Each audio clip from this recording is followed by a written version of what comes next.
Et on revient sur cette information. Un collectif de médecins se mobilise pour pouvoir prescrire de l'hydroxychloroquine. Et le docteur Violaine Guérin est avec nous, endocrinologue et gynécologue et cofondatrice du collectif Laissons les médecins prescrire. Oui, bonjour Violaine Guérin. Bonjour. Votre collectif a été créé à la fin du mois de mars.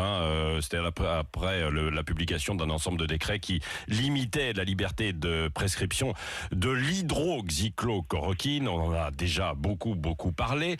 Alors, est-ce qu'on a une idée aujourd'hui du nombre de médecins qui le prescrivent, soit l'hydro, soit le plaquenil, qui est un équivalent, et puis également des antibiotiques pour traiter le Covid? Bien, écoutez, le nombre de médecins aujourd'hui est extrêmement réduit en libéral, puisque l'hydroxychloroquine est toujours interdite d'utilisation par les médecins libéraux.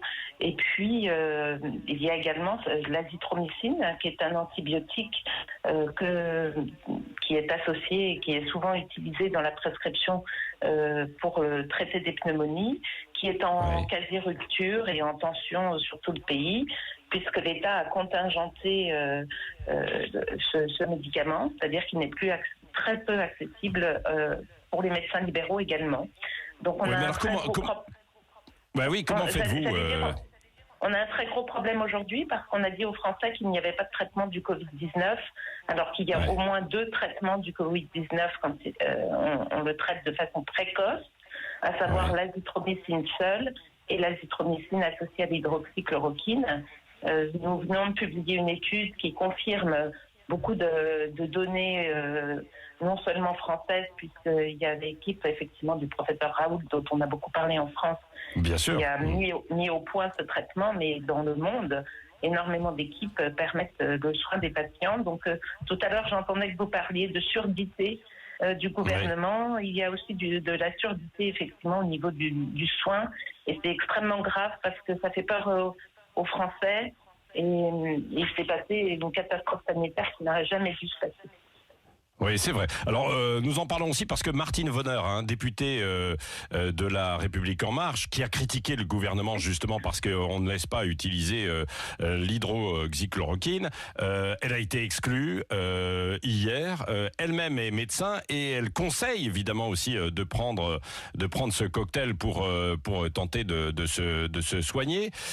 Mais alors, il y a quand même un mystère, c'est-à-dire que certains médecins réussissent quand même à le prescrire. Et puis à l'étranger, on continue dans certains pays, j'ai cru comprendre en tout cas qu'on continuait de le prescrire. Ça veut dire que ce médicament existe toujours, il est toujours fabriqué, on peut le trouver. Ce médicament, on peut le trouver. Le collectif a été créé, donc comme vous le disiez, après la publication des décrets qui interdisaient de l'utiliser. Il faut savoir que plus de 1000 médecins voulaient s'auto-traiter, puisque vous savez qu'on a été en première ligne pour prendre en charge les patients, voulaient s'auto-traiter avec ce protocole. Donc nous avons demandé à la Direction générale de la santé de remettre en place le plaquenil pour les médecins, au moins déjà dans un premier temps, puisque l'objectif était que nous collections des données pour montrer effectivement l'efficacité de ce traitement et analyser la tolérance.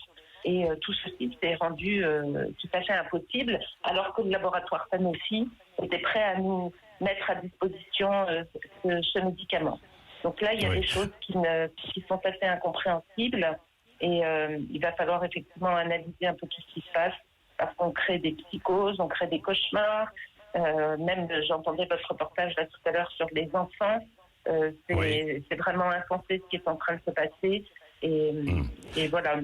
Et alors, d'autre part, vous avez forcément entendu les mesures qui sont prises pour le déconfinement, c'est-à-dire qu'on va nous demander d'être non pas des médecins, mais des indiques en déclarant les cas de Covid à l'État, alors que nous savons parfaitement gérer les maladies infectieuses et qu'on n'a pas besoin de dénoncer les gens, de les mettre dans des fichiers, de dénoncer leurs amis avec qui ils auront pris un apéritif, etc. Donc là, on marche complètement sur la tête.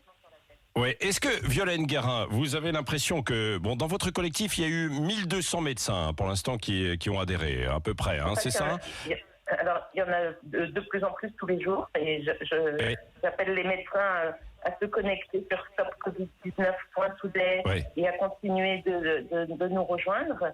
Il y a des médecins, il y a en plus des soignants et il y a également des bénévoles, des citoyens là, qui ont compris que ce qui se passait était anormal.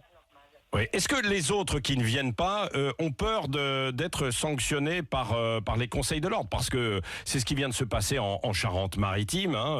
Il y a un généraliste qui a été menacé de sanctions parce qu'il avait prescrit de la chloroquine.